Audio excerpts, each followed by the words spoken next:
Yeah. All right, we're live. Hi. Hi everyone to the second episode of our Flowably podcast here with Pete Fraser and Dr. Dayana Hristova. And today is a very special episode because I've got the privilege to interview Pete to talk with him about his experience of flow and wellness and how he connects to that. So you see, we already talked that we've got some very different backgrounds. Pete is coming from an engineering background. He's got experience with three startups, currently running two startups, and he's an incredibly interesting person to talk to also because he's the author of a book that's going to be launched hopefully soon in the Wait. moment when he also runs into investment banking. So, hi, Pete. Hello. You know what? I forgot to put us in gallery mode so you could see both of us. So there you go. I made that Ah, dramatic appearance. okay. Hello, Dr. D. It's good to Hi, see you Pete. again. Lovely to co-host and to be part of this podcast. And today, having the privilege to talk with you, with focus on your experience of flow, so that our audience, our friends who join the flow conversations, find out more about your background. And I'm gonna start you on the where did your flow journey start, Pete? I think it started well before I knew the term flow. Um, I was raised by Canadians, so I'm the youngest of four. I have two brothers and a sister, and my parents are from Manitoba in Canada. Oh, And nice. I signify that because when you're raised by Canadians, you learn how to skate and how to ski like very early in life. So the joke is that I was kind of skiing on the mountain before I knew how to walk. You know, they just kind of toss you out there and you figure it out. Um, Oh, good Lord. so I was blessed to be, in this sort of snowboarding is just like surfing. It's this action sport where it just engages all of your senses in that kind of flowy way right away. I fell in love with it. I transferred to snowboarding after about 10 years of skiing, and I've been doing that since. But that activity for me was probably I couldn't understand why I had this craving to like go back to the mountains every winter, or like I'd watch the Winter Olympics and just get the chills of Mm, like there's something bigger here than just enjoying the sport. And it mm. wasn't until I read Stealing Fire by Stephen Kotler Yes. in college where I was like, oh my gosh, all the dots got connected for me, and it Yeah. really set me on what has become a much larger journey. Oh, wow. This is fantastic. This book, I imagine encountering it for you to connect the theoretical finally with like all these experiences. As you described this craving, what was it for you? How did it feel? Yeah, the craving, I think it just felt like this pull.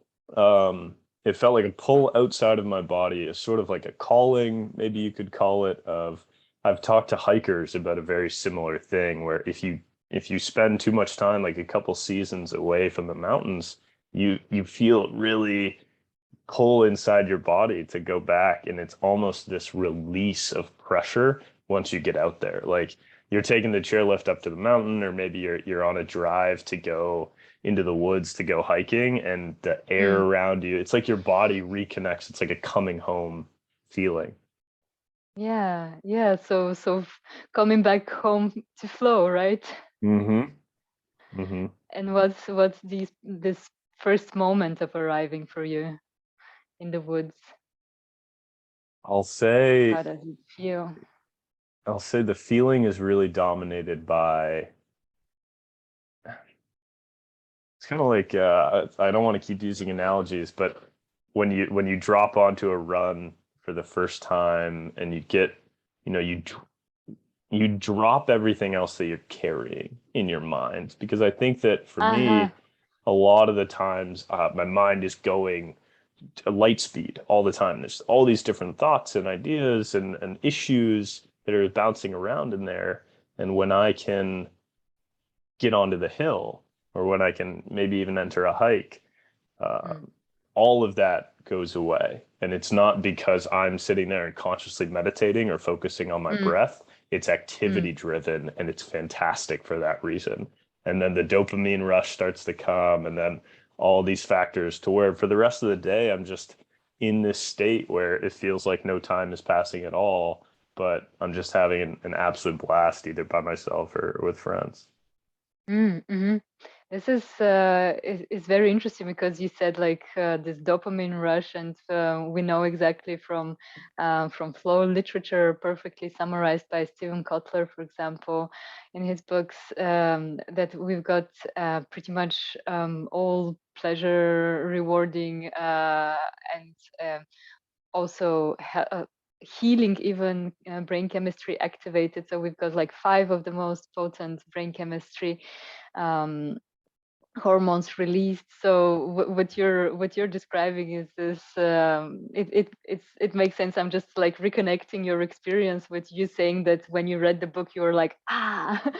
So I imagined this moment that you experienced, and for me it was interesting.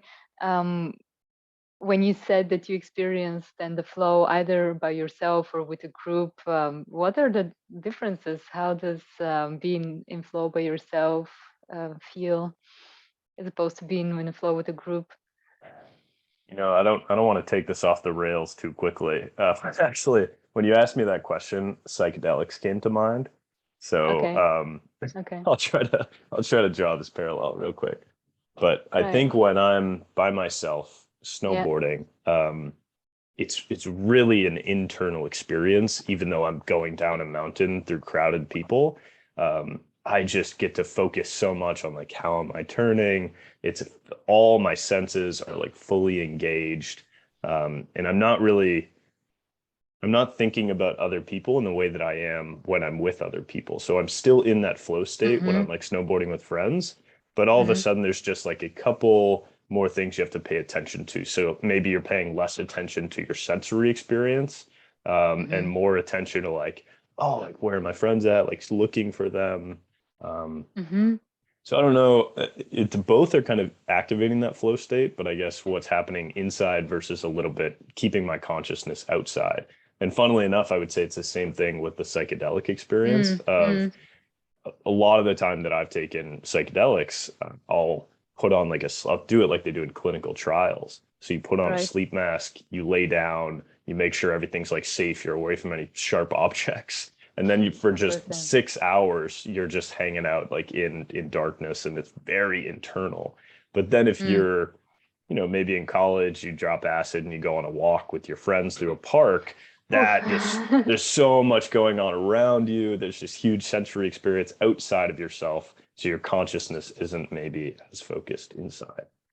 I love the parallel. This is very interesting parallel because also what's in this other book, The Rise of the Superhuman, again by Stephen Kotler, there was this description of a group of group flow and how people had to performing a stunt which has never been performed before. I mean, it's a deadly potentially deadly stunt, which is to jump off a skyscraper with these kind of like flying suits. I forgot the Hmm. name, the specific Like name of these the suits. squirrel suits or Yeah, whatever. yeah, that's how I call Yeah, them, but I don't know if that's the probably proper not the real name. terminology. Yeah, but they had to do this together, and one of them was describing how he was just they were communicating through the heel. So like they were information, they were like he was behind this person flying in front of him, and he was just monitoring like the leg movement, and like they were Mm. communicating through that. So there was all of the sudden this integration of external input as being one of the most vital things you're going through for the flow. And I love how you create the parallel between one is more like internal focus. So the focus, both are very profound, but like one's more internal focus, and the other, the group flow, is more external and sensory overflow in some way. So first thing you described strikes me as an anthropologist, it strikes me as sensory deprivation. So like a Mm. mask on, just like being in yourself. And the other thing is like sensory overflow, where you're bombarded with stimuli. Yeah. I enjoy untangling like this, so that or creating the theoretical underpinning for. It's so important because it does help. It's almost like reading a book on the experiences that you've had. Having the theoretical underpinning is very helpful. So I appreciate that. Yeah, it kind of starts to make a sense on on yet another level and I'm just wondering, to me now it's curious. I don't want to jump too much between topics, but I know that you're entrepreneur and many times entrepreneur by now, and you've written a book which is not yet released. So Mhm. everyone, hold on just a tiny little bit more. We're gonna let you know when this is on. So it's called The Wall Street Dropout, right? Wall Street Dropout. Yeah. At Yeah. least for right now. It could change, but that's the title right now. Yeah, so it's a very curious, I'm very curious to find out how you parallel this flow that you experienced in the mountain with your flow as an entrepreneur or as a writer. You can start with either, whatever feels more interesting Yeah. for you right now. I think writing is where it's most clear to me Mm, because I started a journaling practice probably 2018, so 4 years ago, mm, where for me it started, I would take a journal with me when I'd go backpacking. I'd go on like a 2 3 day backpacking trip and I'd try to mm, write down where I was, maybe do a little like mm, sketch.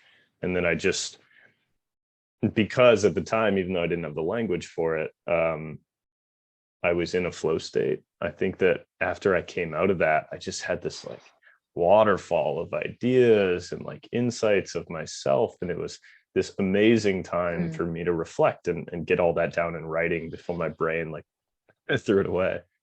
So that's where the journaling started. And I loved having those reflections so much that I started doing it as a daily practice.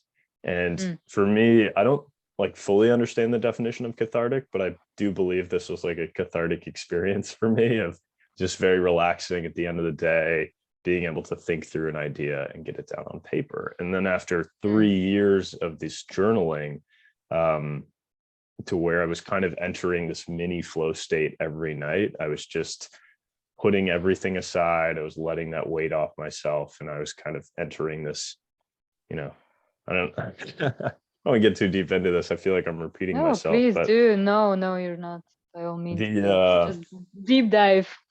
yeah, it started with the outdoorsy, then it became a daily journaling practice. And then when I was going through the process of recruiting for Wall Street, which is something that you do during your MBA during the first year, it's like this super, um, it's a very busy, very stressful time.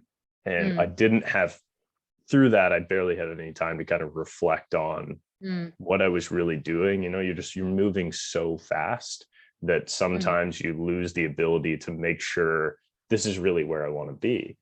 Um, mm, Long story short, I came out of the experience. I spent my summer internship on Wall Street, and I decided I would love to provide a guided reflection for students who are going through this process in the future. mm, So that looks like all of the things that I'd funnily enough been journaling about for the last 3 years, which is how do you know that you're on the right path to mm, pursuing your purpose? And what does fulfillment look like? And how do you connect that to your core values? And all of these sort of flow state ideas that I'd been able to release onto paper suddenly formed probably 3/4 of what became the book. So it's this really weird connection of like, you would not mm. expect to find the output of flow states on a book about Wall Street. But that's what it's all about. Well, with you, I would expect that because you channel what your experience is, and you're making it slip, like spill over into other domains. So to me at least, it makes perfect sense. And I see this in your entrepreneurial practice as well, that you practice what you preach. When you talk about purpose, it's not like you talk about purpose and then you start like a ruthless, horrible startup, which of course it's also a business, also has like place under the sky. But your business practice seems to reflect a lot of these ideas as well, with eliminating predatory lending, etc. Mhm. This is all at least from how I read it from the outside, it all connects to this purpose, and it's very coherent. It's very, as you put it very well in your last LinkedIn post, which was about like you can. There is no necessary split between being an entrepreneur and having a mission and exploring flow states. I see a Mhm. continuum right there that emerges maybe from the mountaineering experience through the lens of flow through to your writing practice and startups. Yeah, I couldn't agree more. And it's funny, you don't see it when you're going through it, but I guess looking back, you're like, oh yeah, those were all those connection points. But yeah, pivoting to the entrepreneurial side, Mm, you know, I guess one of the key aspects of flow states is that challenge skill ratio, and like just being just outside of your challenge level to where you're pushing yourself. Um, and I find that every single day in entrepreneurship. And I think it's like writing, you have the skill already, and every single day you're just generally improving with like little edits. So you're mm, writing that line really well. I find that mm, entrepreneurship, some days you can find, a flow activity where you're good at it. It's like for me, writing blog posts for my company is like that flow state. It's really easy for me to pump out like 5 pages quickly. But when I'm doing outbound sales, for example, and cold calling, that for me is not a flow activity. Like I was sweating for the first probably 200 calls that I made on behalf of Buoy. Um, and it's just been this incredible community. Like, just to give the listeners kind of some background, uh, I started a company to solve the problem of predatory lending in this country, and it went through a in hundred US, different USA, yeah. in the US, yeah, and Mm, hopefully one day globally.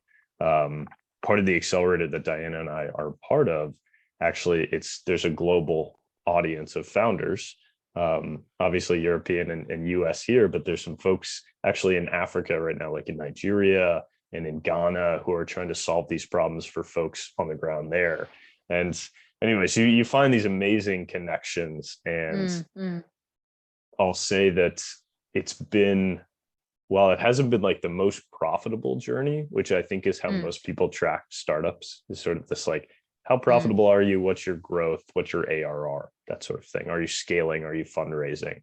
It's been just on a connection human level. It's been one of the most rewarding, what's it been, 6 month to a year projects that I've ever worked on, because mm. you're helping people every single day. You're providing services to people who are trying to make a difference in the world. And when you find a connection with somebody that is just on a very deep level of like a core value connection, Mm. it's one of the most rewarding things that I think you can do with your time. So even though it's not a flow state, it is hugely rewarding. I actually think it's deeply connected because if I might intervene on this, not flow state, that flow state is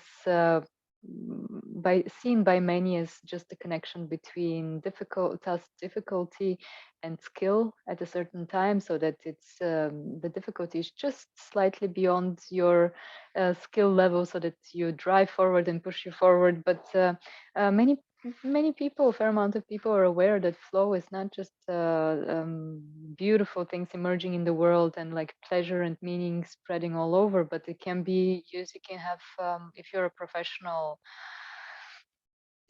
mercenary, then you can have flow killing people and like destroying the enemy. We see that in Hollywood movies all the time, and not all these people are I don't know, the good people who are gonna free the world from tyranny. Mm. It's also the other way around. It's also a flow state. Also in the army they have to rely heavily on that. That's why they have so much training for US Navy, etc.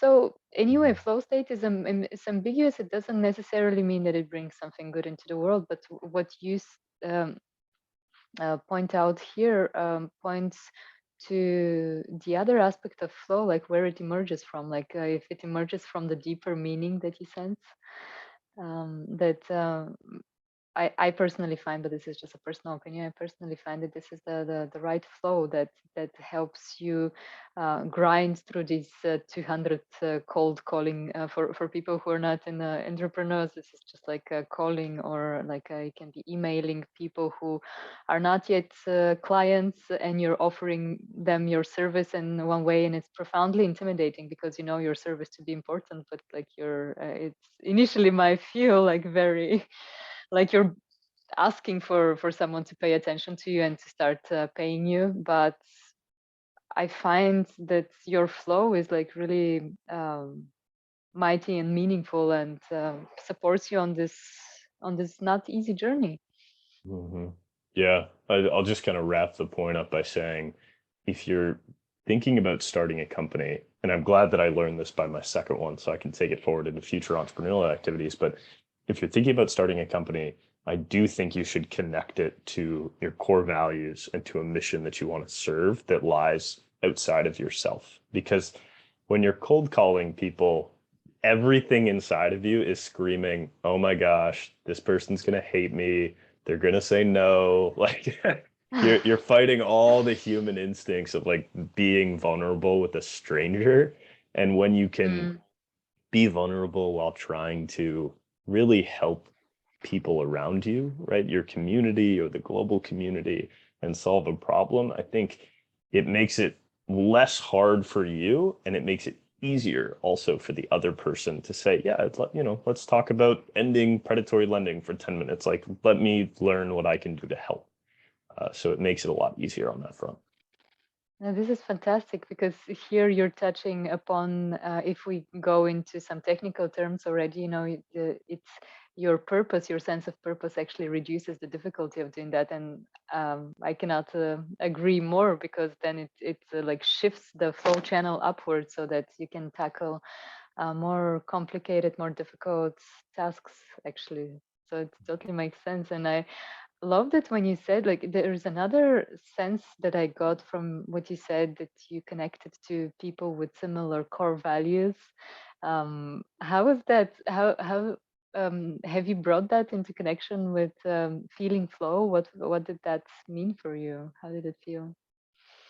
So just making sure I understand the question, it's sort of like, what's the connection between understanding my core values and then like connecting that to the idea of flow and other people? Yeah, just no, basically, I'm just asking about your specific experience with other people, because you said that you reach out and you find people doing the same thing. So I was kind of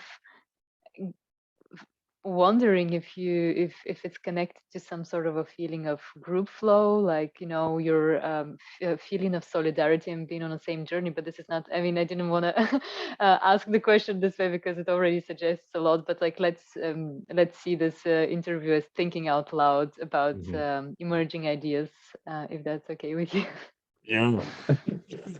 Yeah, I mean, this podcast is probably the best example of two people are independently thinking about something Totally. similar, and to match up and one plus one equals three. This is Yay. Flowably is the perfect example. And this is an entrepreneurial activity for you that I get to just help out with, which is phenomenal. Moving it to what I'm doing with Buoy, I think about it in much the same way. Mm, So I approached this topic because it was a problem I was interested in solving, not because it was sort of a market opportunity. I mean, mm, it mm, took a very long time to find the market opportunity in this problem, but mm, that came through just trying to think of how to frame this. I went into every single conversation with someone thinking, I'm very passionate about this topic, but I know that there's so much I don't know. And I hope mm, that they can mm, guide mm, me in some way, shape, or form. So even if I was talking to who could have been a future client or somebody who is totally unrelated, like three steps away from HR benefits, which is the enterprise service that I target, mm, I knew that there was something that we would be able to connect on and talk about. And that led to, I think, just the most genuine network building I've ever found. So if you can, like, one of the things that I write about in my book is understanding your core values is like the single most important thing you can do, because we always talk about, oh, I don't know myself, or it's really hard to fit in because I don't really know what I want. And this brings in the wider question of like, how do we drive down to our core values, which are going to Mm, fluctuate mm, through life. So you have to reflect on them. And then when you mm. build that list and you push away all the ideals that were kind of shoved on you as a child, then you can walk out into the world and say, hey, these are the things that I'm really interested in. This is who I am. How can we help each other? Right? How can we serve each other's missions? Yeah. And yeah, it's fascinating in that way. I see that I get the sense of something really big emerging because for us that you mentioned our podcast, how it started, it was the same. It was like we tried not to talk about flow. We Yeah. tried like we were like, oh, okay, we're just colleagues in you do Buoy, I do Flowably, and it's we both respect each other's projects, but it was not possible to keep away from something that flows so naturally. So in a sense, it's interesting because if we get away from the just very technical description of flow as an individual state for individual person pursuing a certain goal and exceeding their expertise in the pursuit of this goal, then I feel in the more open formulation of flow that people use, go with the flow, or the flow will unite people or whatnot. That we're literally participating in some group flow, as you say, like learning from you. You learn from me. You learn from your clients. I learn from my clients. Um, we shape this together, and it's so much more than the sum of the parts. It's so much Mhm. more than a transactional situation in which one person provides value and the other pay. It's a shared learning, and I feel like so much is emerging, and Yeah, I couldn't agree more. Yeah.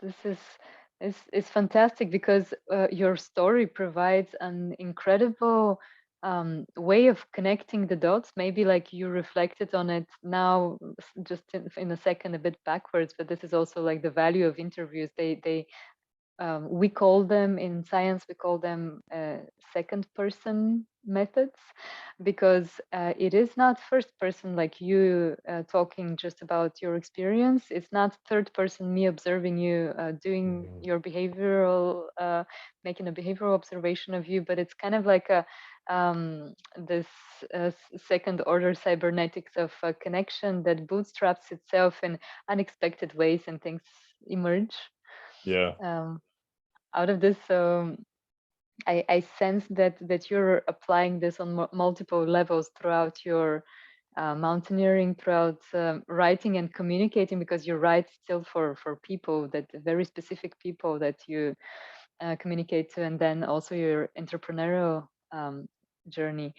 And I Mhm. would love to talk a bit more about the book, because there we have, as far as I know from your um, like the way that your life changed over the years, you're one of the people to not just pursue flow and like let flow unfold in their lives, but to also um, really look into their wellness, into the meaning and their well-being at the core as a core value. So I'm Yeah. very curious about this to share. Yeah. I think if I had a thing, I feel like wellness would be my thing. I think about it in four categories. And I want to give a disclaimer that everything I'm about to talk about was after years of like really reflecting and really figuring out the structure that works well. So this is not like some ingenious thing I came up with on the fly. But the four categories that I look at are mental, physical, emotional, and spiritual. And through all the different readings and podcasts and audiobooks and papers that I've read and discussions like with you, Mm, I came to understand how to sort of optimize those four states. And Mm. for me personally, it was I had to release a couple bad habits that I had. And there were three that I write about in the book. It's the habit of fear, the habit of judgment, and the habit of wanting to control what's going on around Mm. you. And Mm. this, the Bible and the Quran and the Tao Te Ching, they've been talking about this for forever. So it's no new idea.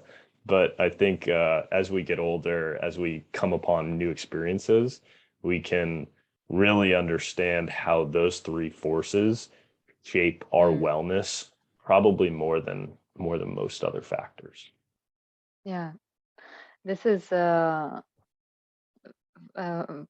it's a fantastic clarity reached there to where is the core of the problem, because I feel like a lot of people talk about wellness in terms of in mechanistic terms, like do that, a bit like training a horse, or like something in a very mindless way, like just implant this habit, do Yeah. this mechanistically, but you went into the core of all this. And how did you identify them from your personal experience? I mean, when did it, like, can you describe an aha moment of, oh wow, now I know fear has actually been. Mhm. It was sort of a roundabout aha moment, a series Oh, of okay. these sort of small insights that led to, because we all know that fear probably isn't serving us in the way that it was uh, designed thousands of years ago when we were evolving. Um, we understand that part, but then it's hard to Mm. take that knowledge and apply it to day in terms of the things that you fear. Mm. So I had to, I knew that I had some sort of poor behavior traits that weren't serving me well.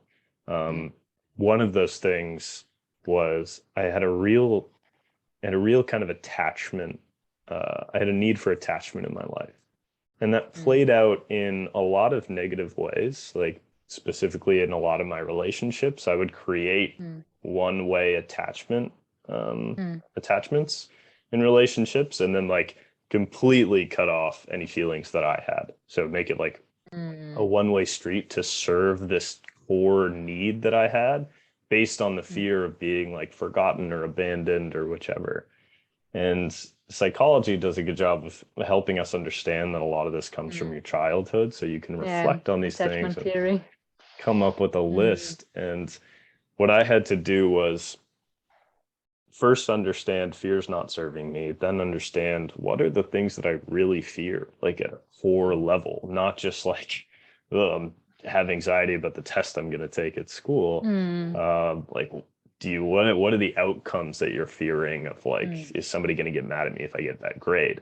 And then Mm. all the way after that, it was understanding the behavior change of what can I do experimentally to Mm. reverse this vulnerability and to, I call it kind of getting over the trauma cycle, or like samskar, I think it's called Yes, in perfect. Sanskrit. Mm. So all of these things were like very slow learnings, and most were learned, like you learn your fears through failures and through relationships falling apart and through tripping and falling and getting up and saying, "Oh, I was the reason that this happened." So that was Yeah. the journey for me. Mm, mm. It's so you described this iterative kind of process of, deeper and deeper, and also like in one area, fear in another, attachment in this, attachment to that.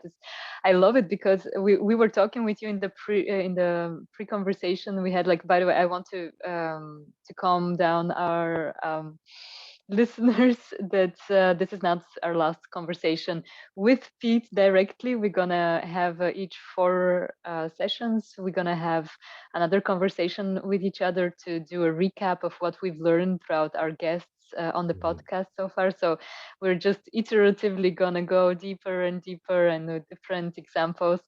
But just touching briefly upon Dao De Jin that you're very excited about, you read the book connected to Dao, that's like at the heart of Dao, that struck you as a flow kind of almanac, right? Yeah, it was crazy. Like reading through that book, I was listening to it on audiobook, and I think it's about an hour and a half, 2 hours long. And he goes through these 60 or 70 sort of rules to live by. And over 50% of them, I was like, I think he's talking about flow, but they call it wu wei, of sort of the Yeah, and wei wu wei, doing not doing. And he says try that not to trust. the Yeah. thing that kept striking me right was this: use less and less force until the activity does itself. And I was like, no, no, that's flow. Like Mikhaili Csikszentmihalyi wrote about that. Mihai. Csikszentmihalyi. He wrote about that. So it was fascinating to me to see this, like, call it science and call it religion, perfect overlap. Mm-hmm. It's very interesting because flow is very connected or described in terms of effort, but it's also the effortlessness as a quality that people experience. And it's interesting. I know that we're gonna come back to Dao many times because of I also feel like the thing that we described earlier with the group flow of, you meeting people that you resonate with so deeply, like the people who try to eradicate the same problem that you see is ruining other people's lives and families and financial security.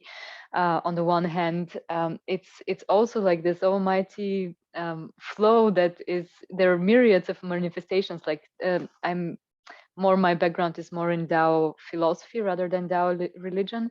So they talk a lot about the myriads of manifestations. So like all the forms, there is a plant in this form, there is a plant in this form, there is a thousands more plants like right next to me. And Yeah. there are myriads manifestations of the same life force that kind of emerges in between the marriage between heaven and earth, how they call it. And it's very interesting to regard flow on many levels, the individual, then the group, then the global, because it's a infinite game, to quote another favorite book, where you Yeah. don't know who are the actors, and you don't know, like in a finite game you have like 22 players, their roles, they're visible, they have interactions, they have rules, they have winning and losing. In an infinite game you've got unknown scope of participants. You have no idea when you're losing, when you're winning, and it's constantly evolving, iterative, maybe we can say, process of this emerging. So the Tao kind of manifests itself in this sublime flow that we as humans cannot understand. Maybe Yeah. maybe with connecting and being so honest, we can a bit more. Yeah, and I'll connect that exactly to the other 2 points of fear is one side, but then there's judgment and controlling what's going on outside of you. Yeah. And when you realize that your judgments are based on your mind creating dualism from like a very Yeah. subjective experiential database, you're like, okay, I'm bad at judging. Let's stop doing that. And then the other side Yeah. is you realize through life that you cannot control what's going on outside of you. There will always be ups and downs and waves. And when you can see sort of call it the Tao in action, and you can see the flow states going on by just like being an observer and really controlling what's going on inside of you, then a beautiful sort of peace can come over you. I sense that we're continents apart, but this, I think that this is the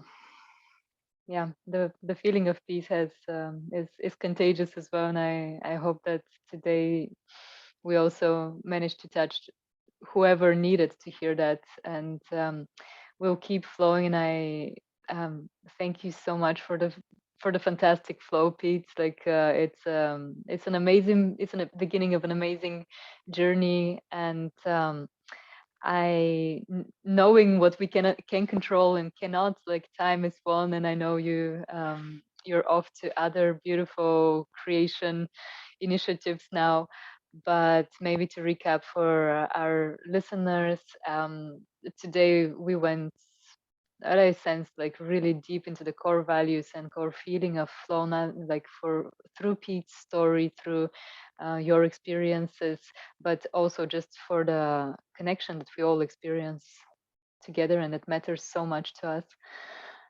bringing something meaningful into the world. And we're gonna keep Wu Wei, like trying not to try and doing not doing with a myriad of beautiful souls in the next episodes. And the way it's structured is we're going to have guests, which Pete and I invite, but for the sake of simplicity, one of us is going to be leading the interviews, so we get to interact with these amazing people, to interview them, to hear their experience, and to share it with everyone who needs to hear that. So I can't wait. I'm excited. yeah, me too. Thank you so much for this Thank you, fantastic Diana. experience. Always a pleasure. See you next time.